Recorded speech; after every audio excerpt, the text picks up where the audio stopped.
when I was in high school, there was probably, I'm going to give around average, let's say 100 kids in my class that should have graduated. We probably graduated 80 of those. Again, the pool, because once they're in high school, they graduate, what are they going to do? Yeah. Well, if they can drop it when they're 16 and go work in the coal mines, well, hell, they're going to make, $50,000 a year off the bat. They're going to do that. And actually, it's what a couple of the guys that I went to school with did.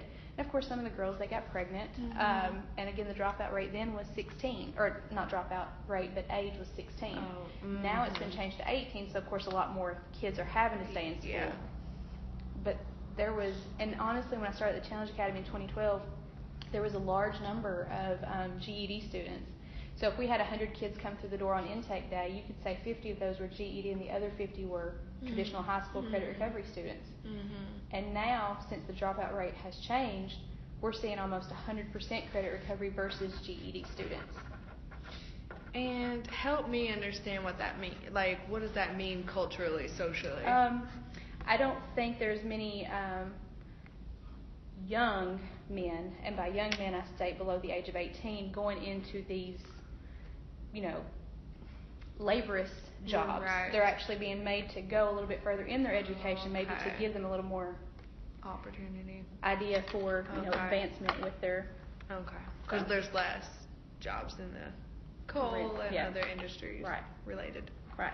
And a lot of the guys we work with out there now, they never really dropped out of high school. They went all the way through high school. A lot of them joined the National Guard. When they come back, well, there's nothing really to do here at the National Guard except for the weekend warrior stuff. And they went to the coal mines. Well, guess what? They're all laid off. There's only one or two really still rolling right now. So where else is there to go other than somewhere like that? Or Walmart or, know? Yeah. Okay. Sorry, I'm not in that world of what it means, like what credit recovery versus this means, but. Well, the credit recovery aspect, so if you're in high school and let's say you failed 2 or 3 classes, in order to get you back on track to graduate with your traditional 4-year cohort, you need to recover those credits. Okay. Versus GED where you've already dropped out completely. And you start from, Got it. Sorry. No, you're fine. I ask stupid questions because I don't not know at all. stuff. Okay, so you told me something about growing up. You wanted to get out of here. And then we talked about EKU a bit. And then tell me a little bit more about what you were thinking and feeling around that time that you were coming back to work at the Challenge Academy. Okay, so I was in a little bit of despair. Yeah. Because my degree, of course, was in adult ed with academic advising. My original goal was to be some sort of GED teacher at the community college level or even somewhere maybe Union or LMU, which again is almost an hour away.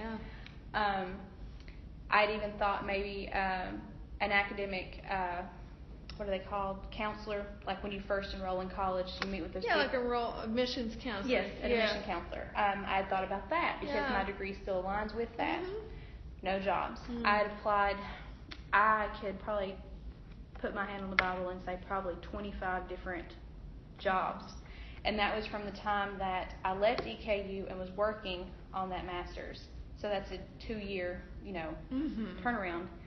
And I applied for every job there was at the Challenge Academy, from youth worker supervisor, budget analyst, anything that asked for a bachelor's or higher, because I knew that I had that or was going to have that. The last job they applied or interviewed for was the teacher educator, and that was to start on June 1st. Ultimately, I guess they seen that I was pretty adamant. You got graduated. Yep, and I was adamant about getting a job, so they put me in. You're like, okay, let's go. I mean, if that didn't work out, I didn't know what I was going to do. Yeah. I had applied at Union, and honestly, it was about 3 weeks to the day. I remember I was making spaghetti on the stove, and Daniel said, Union's calling, and I said, oh shit, because I just accepted a job with them. And then they were offering me that job. And I'm like, ugh. But, again, distance mattered, home, so. Right. So even you would have chosen that over it anyway, you think, to be close to family? Yep, close to family. Again, I was 24 when I started there. I was 24. And at some point in time, I knew I wanted to have a family. And at that time, we had... this is probably some background knowledge you would have wanted a little bit ago. That's okay. In 2010, my husband and I, we had to take in his nephew. Were you already married? No. Okay. I'm sorry, 2011. Why did I say 2010? That's okay. Right after we were married, we had to take in his nephew. He was 9 at the time, and he has severe disabilities. So I knew that to uproot him from the school where he already had an IEP set in place for his disabilities was going to be, detrimental to his learning. So I took him somewhere else. And he was here. Okay. He attended Ross Point, and ultimately that's why I come back home. I was already accepted to the school psychology program at EKU, and I dropped it to come back home because we were getting married, and I knew that he wouldn't leave Donovan. Wow. So you kind of made that sacrifice. Did it feel like a sacrifice It did. at the time? It did. And sometimes it still does, but you do what you got to do for, you know what I mean? Yeah, absolutely. Yeah. So what reservations did you have then about coming back? Once all that happened, for a while I was in disgust, because we had always talked about and planned, maybe once I finished. He was a nurse, so he had finished at Southeast, and he was an RN at the time. He could work at Patty A. Clay Hospital. I could finish up my degree. He could pay the bills, It was all planned out. Yeah. And then this fell into our lap, and it was nothing we could control. Yeah. His grandmother got cancer ultimately, and I knew if I wanted to stay with him, honestly, his words to me were, you can help me raise Donovan, or we can't do this. And that was 8 years of my life at that time. Right, already. So, Yeah. Yeah. So, I understand. It's emotional, and it is, like you said, sacrifice. That's the word that I used for a long time, and I even told him, I sacrificed a lot, It's just what you do. That's the woman in me, I guess. Yeah. Strong person. Yeah. Okay, so you came here to make the best of the situation. Pretty much. Yeah. What was that like, adjusting to coming back? It was hard at first, especially with Donovan, if that's what you're referring to, like whenever I come back because he wouldn't leave Donovan. Yeah. Donovan, again, had challenges.